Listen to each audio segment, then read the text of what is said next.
Hey, I want to thank Matt Lucky and the owners of the Star Bar for letting us be here and work with us on this program.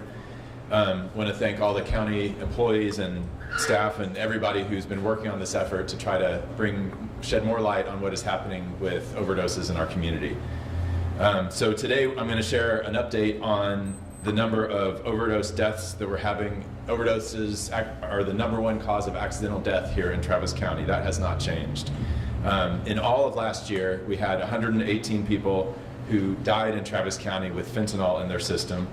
In the first 6 months, so just the first half of this year, of 2022, we have matched that. We also had 118 people who died of an overdose with fentanyl in their system. So we're on track basically to double the number of overdose and fentanyl deaths this year. Of course, we won't have that data until the year is over, but it looks like we're on a really horrible track along those lines.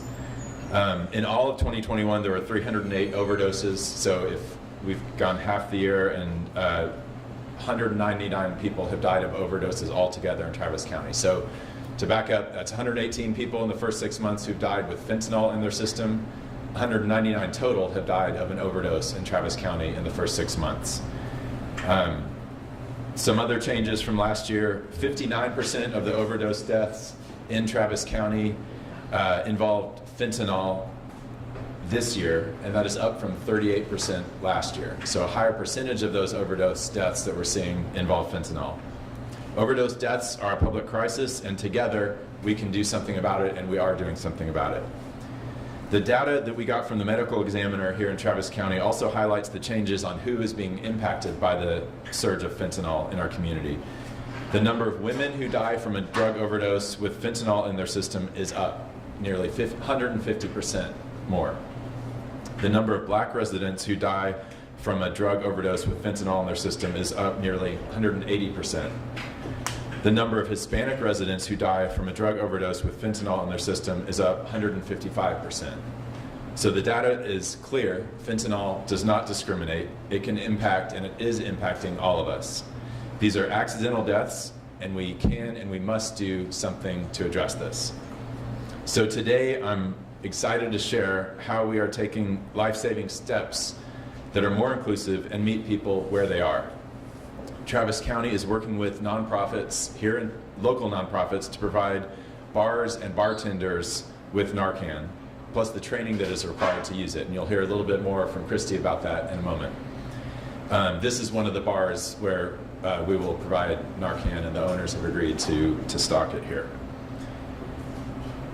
It builds on the work of the Travis County Commissioner's Court when in May the Commissioner's Court declared overdoses to be a public health crisis and laid out a strategy to try to reduce overdose deaths. We said we would focus on education, prevention, and support, and that's what we're doing. Tomorrow the court will vote to provide innovative solutions. We're going to vote to support peer support specialists to work with people at the highest risk of dying from a drug overdose. They will conduct outreach, hold weekly support groups, and offer recovery support services throughout the region. Finally, we are introducing our week of action to combat overdoses and increase awareness of fentanyl and overdoses generally in our community. There's a lot of work to be done, and we're still learning more about who's being impacted, what we can learn from the data that we are seeing of who is dying from this, also from the data that we're getting on who is overdosing but not dying on it, to see what other public health strategies we can address. So I'm going to pass it now over to Christy Mockery, who's working with us. She helped us at ACL in distributing Narcan to the bartenders there, and she is working here, and she will tell you more about what she's doing. Christy? Hi, I'm Christy Mockery. I'm with Safe Haven Harm Reduction. We provide harm reduction services, peer support, education in the nightlife scene, so like bars, events, things like that. And do I just go for it? Sure. Oh, okay, cool. Yep. I thought I was going to ask questions. So we recently got 90 doses of Narcan from the city, and we are going to be working with Matt Lucky and the owners of his bars to train the bar staff to be first responders. And so the cool thing about what we're doing is other organizations are giving this specifically to people who use drugs or may be impacted, and what we're doing is enabling our community members to be first responders. And so what that means is that in the bars, they'll have it just available for anyone. And so if an overdose happens in a bathroom or something like that, they can be able to give that life-saving medication at that time. Overdose is something that impacts everyone now, that like fentanyl has poisoned our drug supply. And so, we're seeing a lot of people who necessarily don't use opioids being impacted by fentanyl. And so that's like the really cool thing that we get to do here, is because a lot of people think about who uses drugs and stuff like that. And it's you and me, it's us, it's our friends, our family, who are being impacted like this because our drug supply is poisoned. And so that's it. That's all I got. Thank you, Christy. Cool. Appreciate it.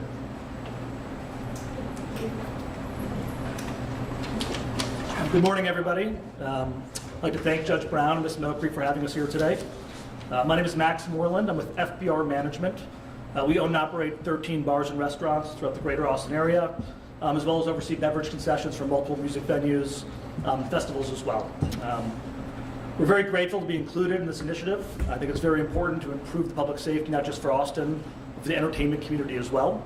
I think being on the front line here, we're eager to get started with Christy and her team at Safe Haven to put these policies in place in all of our venues with the ultimate goal of, again, improving public safety. We certainly understand, especially today on a national level, the staffing shortages we're seeing within APD and county and city emergency services. Any bridge that we can provide to extend that lifeline and hopefully get the emergency services here faster through the use of Narcan, we're more than happy to help with. We also hope that today we can expand that knowledge and this information to more venues within our industry and really get this widespread throughout the city and county. In a perfect world, we're never going to have to use this, but we don't live in a perfect world. We'd like to be prepared, and hopefully we can save some lives by doing so. Thank you. All right, everyone show us up. Oh, did I say good? There it is. I'm sorry. Okay, up next is Dr. Wallace. All right. Good morning, everyone. I'm very excited about the work that's being done here and the new collaborations that have been forged by our judge through his leadership and through the public health, Austin Public Health and the county and Central Health and all of our partners across the county.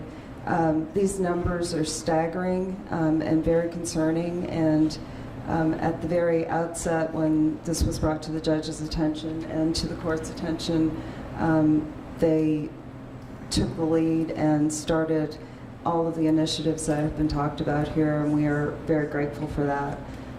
Such a small amount of fentanyl that's being laced in these pills and other drug products that are being consumed by our neighbors and friends can kill. And being there and being ready is going to be the key to saving lives. So I really thank all of you for your efforts, and I really thank you for your leadership. Thank you. Commissioner Ann Howard. Thank you. Thanks for gathering today to bring attention to this health crisis. I was thinking about the family gatherings that just took place and the empty chairs across our community and across Texas and the nation due to this silent killer of fentanyl. It affects families all across Travis County, and it affects us. Back in May, when the court committed to doing something, one thing we committed to was to listen to the people most affected and to ask the community, what do you need to keep each other safe, to be safe? And one thing that was requested was greater access to Narcan, to naloxone. And it was to get it into the hands of the people who know the people, who are the people who need it. And so tomorrow, when we sign the contract or vote for the contract to do more peer work in the community, it's an important step in making good on our promise to listen and to take action with the people who know what we need to be doing. So kudos to our staff and to the community for stepping up. Thank you, Communities for Recovery, and for the partnerships across with other nonprofits to get the medicine where it needs to be. So thank you, and thank you, Judge, for your leadership. Thanks, Commissioner. Darren or Phil? Phil's with Communities for Recovery. Hello, I'm Phil Owen with Communities for Recovery. I'm a recovery program manager at Communities for Recovery. And what we do there is provide peer support. And peer support is people in recovery from substances and alcohol working with others that are looking for recovery or looking to improve their life around their use of substances and alcohol. I identify as a person in recovery. I identify as an overdose survivor. I also identify as a father who lost his son to fentanyl poisoning. I think it's really important that we recognize what the county is trying to do here, that we engage others with people with lived experience, and that we push to make Narcan part of everyone's first aid kit, and to make Narcan available instead of looking at it as giving Narcan out like a fire extinguisher that's going to encourage someone to start a fire, but that's not the truth at all. It's like no one wants their house to catch on fire, but if you do, you certainly want to have a fire extinguisher. We need to carry Narcan. We need to make it safe for everybody. Thank you, Phil. And our District Attorney, Jose Garza. Good morning. Thank you, Judge Brown. Thank you, Commissioner Howard. My name is Jose Garza, and I'm the Travis County District Attorney. As the judge said, right here in Travis County, there were 308 overdose-related deaths in 2021. There were 246 overdose-related deaths in 2020. It was a 30% increase from 2019. It is the leading cause of accidental death in Travis County last year and on pace to be the leading cause this year as well. The risk of overdose in our community constitutes a significant threat to our public safety, to our public health, and to the economic health of our community. But I think what you see by the assembled groups today and by the work of the Commissioner's Court is that it doesn't have to be this way. We have the power and the tools to change this if we are willing to act. I'm so grateful for the actions that the Commissioner's Court has already taken. As you heard earlier this year, the court declared a public health crisis, and through that work made more available life-saving drugs like Narcan, and invested in engagement with our community so we can get the word out about this risk and get the tools into the hands of people who can save lives. I am incredibly grateful for the actions that we will take this week. As we enter the holiday season, the risk of overdose is as high as it has been all year, and we have a responsibility to do everything we can to save lives. With the court's action tomorrow, we will increase the tools available to people to save lives in our community, and on Thursday, we will be helping to launch the county's public information campaign with a free concert at the Mohawk at 8 p.m. That we're excited to launch in collaboration with the Sims Foundation, Red River Cultural District, Communities for Recovery, and others. And so we hope that everyone will join us for this week of action. What we hope everyone understands is that everyone is capable of saving a life. If you have the training, if you have the tools you need, you can help keep our community safe. And it is really important for everyone to know and understand that if you see or if you are near someone experiencing an overdose, we need you to call 911. We need you to use Narcan if you have it. We need you to use the tools and training that you have acquired. And I want to be clear that if you call 911 because you see someone experiencing an overdose, you will not be prosecuted here in Travis County. We need everyone to stay safe and stay alive, and we need your help to do that. Thank you so much. Thanks. So I think that's all the speakers. If y'all have any questions for us, happy to take those now. We can also do individual. Judge, can you describe the program that you're going to vote on tomorrow? What's the cost and what is the goal? Yeah. And So the vision is, and what is the vision? yeah, it's kind of what Phil talked about. If you want to come up, Phil, the Communities in Recovery program. So I think it's $171,000. Does that sound right?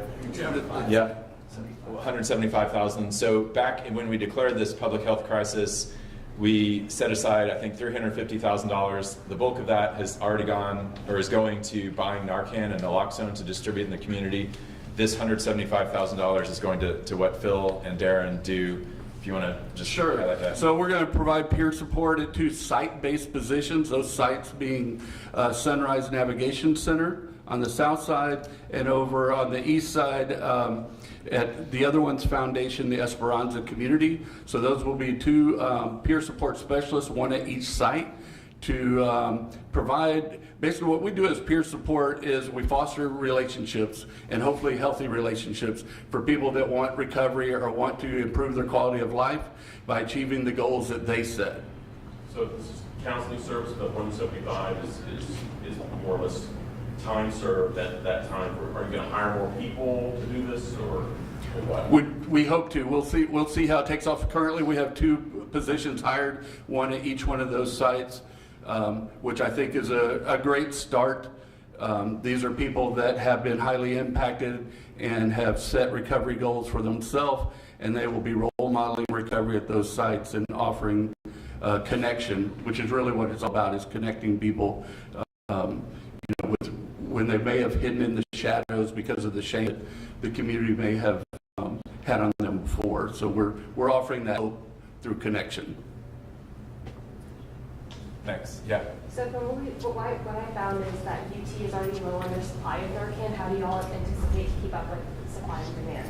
Yeah, so the supply is not unending. Like, even if we have the money to buy it, we couldn't get more, I don't think, than we have right now, is my understanding.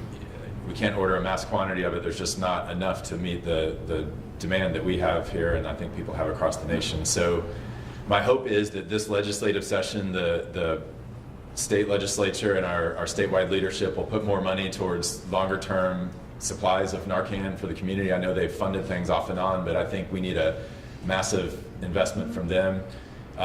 Maybe they can figure out a way to help ramp up production of it. But right now, my understanding is we're buying every bit that we can get here in Travis County. And is this a partnership with DSHS or the federal government? Who's your supplier? Like, where are you guys? Who's our supplier? Laura, who's our supplier? We have a contract with Cardinal Pharmaceuticals. Cardinal? Cardinal Pharmaceuticals. Yeah. Judge, how many doses have we bought so far, and how many do you hope to distribute to these bars?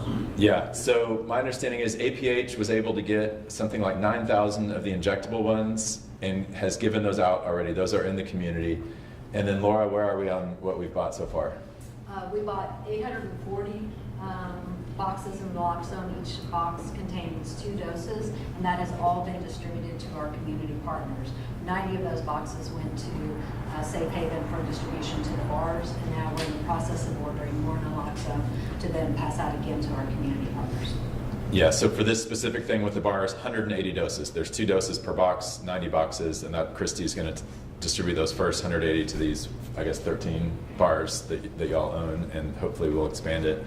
I mean, I think that there's other places in the community that we could all think of that we need it, possibly hotels, I mean, just everywhere. I really loved your analogy of the fire extinguisher. The fire extinguisher. Max? Max? Yes. Max, here. Sorry. Yeah. Sorry, guys. Too many cameras. 2 questions. How many bars, how many locations are you doing with 180 doses or 90 boxes? You know, is it, how are you going to distribute, how are you going to place this out? We'll be placing so 2 doses at each location, 1 box each. And how many locations do you have? So we have 13 under our direct supervision. We're contracted out for 6 more. As a business owner, here's the weird question. Velveeta cheese is being sued by an individual because it doesn't take as long to cook, or takes longer to cook the way the box says. We're in a very litigious society. Are you concerned in regards to having your employees, having to be paramedics and all that? How are you protecting yourself from being sued for giving out medication? Sure. First and foremost is working closely with Christy to get everyone properly trained on the proper use of the medication. And I don't want to sound totally altruistic in this, but first and foremost, the goal is to save lives. I think crossing the legal bridge is a bridge we'll cross when we get there, but raising awareness and getting the proper training, I think, will go a long way to avoid and the lawsuits. But again, I think that's a step 2 in this. Like I said, step 1 is saving lives. Is there something that you need from the judge? And you got the top cop of the county here too. Along this line, is there something that you think that you need to protect you and your staff to keep this fire extinguisher out? I think that's, no, again, I think that's a bridge we cross when we get there. I don't foresee that problem for us. Again, in a perfect world, I think the fire extinguisher is a great analogy. In a perfect world, like I said, we'll never use these. We don't want to. But the goal is to save lives.